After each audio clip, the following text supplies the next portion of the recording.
making a sunset beach. And this lesson is focusing on mixing colors using our primary colors, which are yellow, red, and blue, and creating our secondary colors, green, purple, and orange.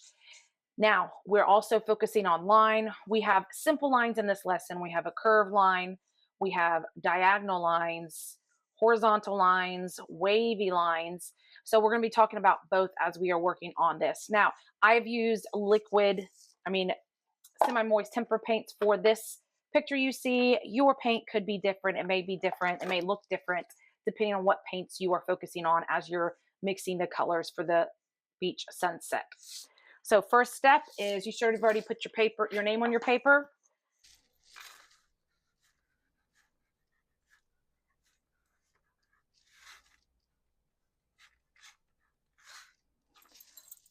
You have it horizontal, which is side to side. So once you put your name, please flip it over.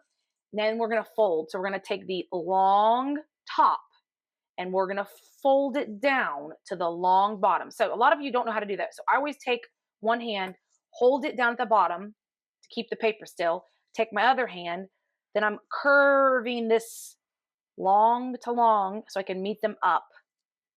Once they matched, then I can crease it. This is just giving this in the invisible line. It's going to help us with the horizon line. If you don't know what the horizon line is where the land or water meet the sky. So where the land or water meet the sky is our horizon line. So right here, you could have, and it depends on how you're looking at it. The purple could be the sky, the purple could be part of the water. So the sunset in this one are these colors right here. So where the purple and the blue meet is the horizon line. Okay, once we've got it folded, this again is our invisible line. We're not drawing a line. It's just to help you find the middle of the paper. Your tools today will be a pencil, eraser if you don't have one at the end, and then, which is just your big eraser, and then a permanent marker, or you could also use any other tool that won't be messed up with paint. Black crown, a black paint stick, any of these could be used to trace over the lines depending on what you have available. Okay, first with our pencil, we are going to start right where this fold is. We're going to start with the sun. So I'm going to touch my pencil to the fold, that's invisible line, and I'm going to make a curved or a half circle coming right there. So that fold is right where my pencil is laying. Now we're going to add the wave of the water. So actually, let's go add the first line. So where this curved line meets the fold, we're going to make the horizon. So I'm going to draw one line going this way, go back over here, one line going that way. Notice I did not go over the sun yet because this curved line is going to come up and meet those points. As you can see in my example, the curved line hits that point right there and then comes down and hits a point again. So that's going to be the water. Okay, once you have your lines on the other side, we're going to do that curved line. Again, that curved line must hit this point and it must hit that point for it to look right. So I'm going to start down, then curve up, make sure I hit that point, curve down, back up to that point, curve down. If it does not hit those points, your water is not going to look like it's going to look funky. Below that, we're going to add the land. So this line we're about to make is not going to be as curvy. Maybe like a bump in the middle. Again, make sure your lines are going all the way across. For the sunrise, it is or sunset, however you want to look at it, it's very important that we've already drawn these lines right here.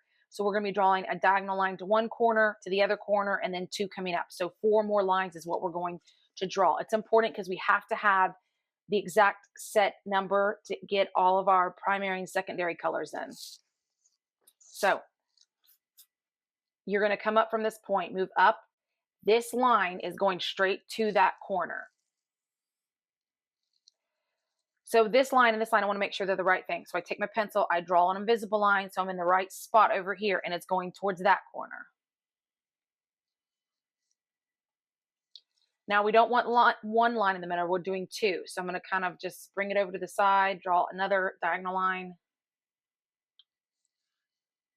So we just drew 4 lines. These 2 lines are there. Once you have all your lines, your pencil and eraser, those tools can be put away. Again, find your tool that will not be messed up with paint. If you are using a Crayola marker, I'm just grabbing a color like this, it's washable. Because it's washable, when we paint over it, it would smudge everywhere. So make sure you're not using a Crayola marker. It has to be something that is waterproof. Again, these won't mess up. We're going with permanent markers. Let me put these other things up.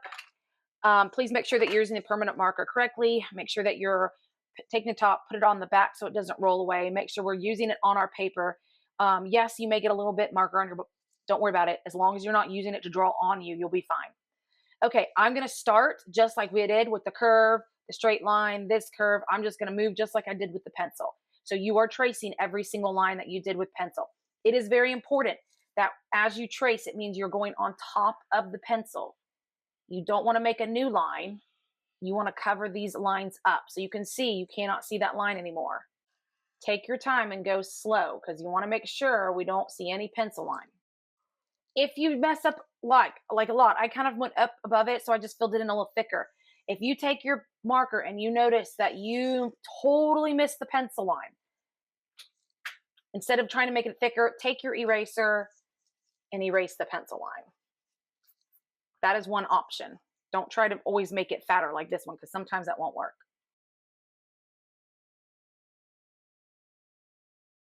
Okay, once you have all your lines outlined, make sure that get that top snapped on. Please put that away. So all your drawing tools should be put away. And you have your drawing. Again, if you need to erase any lines, make sure you do that. So we have drawn it with our pencil. We have traced it with our permanent marker. Next time we come together, that's when we'll be adding our primary colors, yellow, red, blue, and then using those colors to mix in our secondary, green, purple, orange, in between those areas. Okay, we're gonna be adding color to our beach sunset. So you have the folder holder, open it, make sure you see the names, read who the names are, put the folder back. Everybody gets their paper. If anybody's absent, leave their paper in the folder, put it back on the cart. Then you're gonna flip it over, make sure that you have all of your lines drawn. Our trays, I'll be calling for that. You can see we have our primary colors.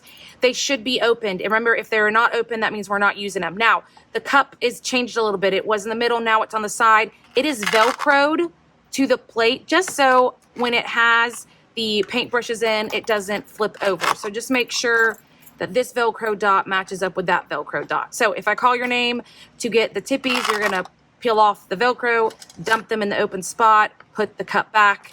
Remember, everybody grabs the handle. And again, if I have not opened them, I will be asking someone to open them. You just pop the tops, put the tops somewhere. I have 2 sets because if you have 4 people, then you have 2 that are using this and 2 that are using that. I'm just opening one side because I only need me to paint. So what we're gonna be doing is doing some color mixing. We're gonna be putting our primary colors on here, then using our mixing skills to create our secondary colors. So we are always starting with the yellow color, which is the lightest color first. We're gonna be painting the sun and this first ray up here. Then once we get that, then we'll move into the next rays, which will be creating orange. So please listen and watch. Make sure that you're holding the brush on the safe zone. This is also the safe zone. We don't want to put our fingers or hands in the danger zone. Please understand, misusing our art supplies is doing this. If you are caught doing this, you will lose your paintbrush and not be able to paint for today. So please do not use the paintbrush on your hand. It is only for paper and our paint mat to clean. Please watch when I clean the brush because I want to make sure that you're putting the hairs back and forth. We don't want to slam his hairs like this. If we are doing that to our paintbrush, then we are not using it correctly. Okay, first we're going to start with yellow. So please listen and watch. I'm going to start with yellow. I'm going to paint my sun yellow and then that first ray up here. Now, I'm not going to wash my brush off or wipe it off. I'm going to keep the yellow on it because we're going to make orange, which is a double dip. So paint your sun and this ray yellow. Now that we've done that, I'm going to take the yellow, I'm going to keep it there. It's very important that I dip it in the red the correct way. We don't want to scoop the paint, we don't want to do jackhammer, and we don't want to stir it on in the cup. So when I go to the red, if you watch carefully, I just put my paintbrush down and up. I did not move it in the paint. Then I'm going to go to the second one and I'm going to mix it on my paper. Now, if you see that it's too red, once I get it on there, on both places, I'm going to wipe it off and I'm going to add more yellow on top. This one's a good color. This is too red. So wipe my brush off, go back to yellow, and add some yellow on top. So now you should have 2 orange rays next to your yellow. We do want to wipe the brush off because we are moving to a new color, so make sure that you get all that off. The next color we're going to be moving is to red. We're going to take a red and we're going to paint the next 2 rays with red. So I've got my next 2 rays red. I'm keeping the red on the brush because these little sections right here are going to be purple. So I'm keeping the red there. We're going to be taking it and dipping the blue. Again, don't jackhammer, don't stir, and don't scoop. All I do is take my brush down, up. I don't need a lot. Go to that little section. And again, if you don't see purple, that means we have too much blue. So I'm going to go back and add red on top. So once I get both sections painted, wipe my brush off, go back, get a little red, add some red on top. And you should see purple on both sides. Okay, once I've done purple, again, wipe my brush off. I'm going to move to blue. This is blue.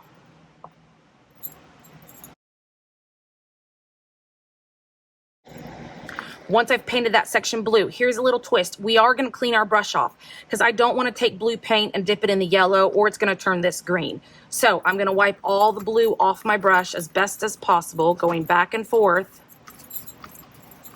Then I'm going to go to yellow. Go down, up into yellow, move over, down, up into blue. So I have 2 colors on my brush and the bottom should become green. Okay, we have created our beach sunset using our primary, which created into our secondary. Once we're all done, again, make sure you get all that paint off your brush. Remember, you don't want to take it and put it down. You want to flip it so its bottom handle is going in the house. The hair should be sticking up. If Miss Lawson asks you, the person will then take your tops. Don't lay them. You have to make sure that you snap them. You kind of have to run your finger around the edge. And listen for that pop. Once all of them are closed, please listen to who is walking our tray to the back and getting our tippies in the pool. Everybody else, please listen. You'll be taking your paint mat and your artwork all the way down the drying rack road to the drying rack.